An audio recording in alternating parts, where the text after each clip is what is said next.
सन्माननीय सन्माननीय महापौर, सन्माननीय आयुक्त, सन्माननीय सभागृह नेते, सन्माननीय सभागृहाचे सर्व सदस्य, सन्माननीय पत्रकार बंधू, प्रेक्षकगृहातील प्रेक्षक, महाराष्ट्राचे लोकप्रिय मुख्यमंत्री सन्माननीय देवेंद्र फडणवीस साहेब, लोकनेते नवा मुंबईचे शिल्पकार माननीय गणेशजी नाईक साहेब, माजी खासदार संजयजी नाईक साहेब, माजी आमदार संदीपजी नाईक साहेब यांच्या कृपाशीर्वाद, तसेच माझा प्रभाग क्रमांक 8 मधील सर्व जनता यांच्या आशीर्वादाने आज मी प्रथमच 2026-27 अर्थसंकल्पावर आपल्यासमोर बोलत आहे.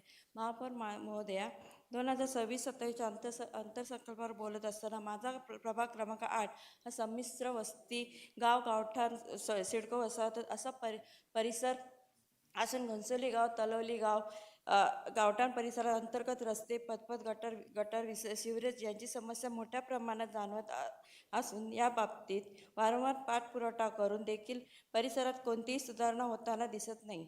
तर या बाबतीत आपणास अवगत करते की माझ्या प्रभागातील गावठाण परिसरातील अंतर्गत रस्ते, पदपथ, गटर, सिवरेज लाईन यासाठी बजेटमध्ये भरीव तरतूद करण्यात येईल.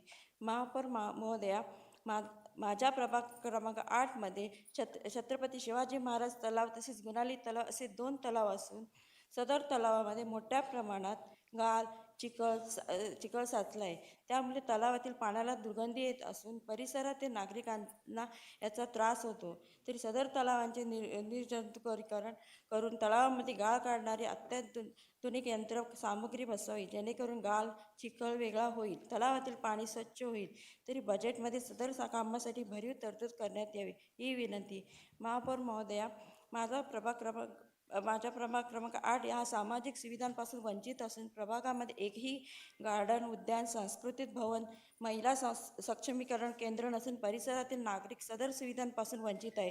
तरी वरील सर्वच असुविधांचा विचार करून 2026-27 बजेटमध्ये तरतूद करण्यात यावी ही विनंती. महापौर महोदया, मला बोलण्याची इथे संधी दिल्याबद्दल मी धन्यवाद.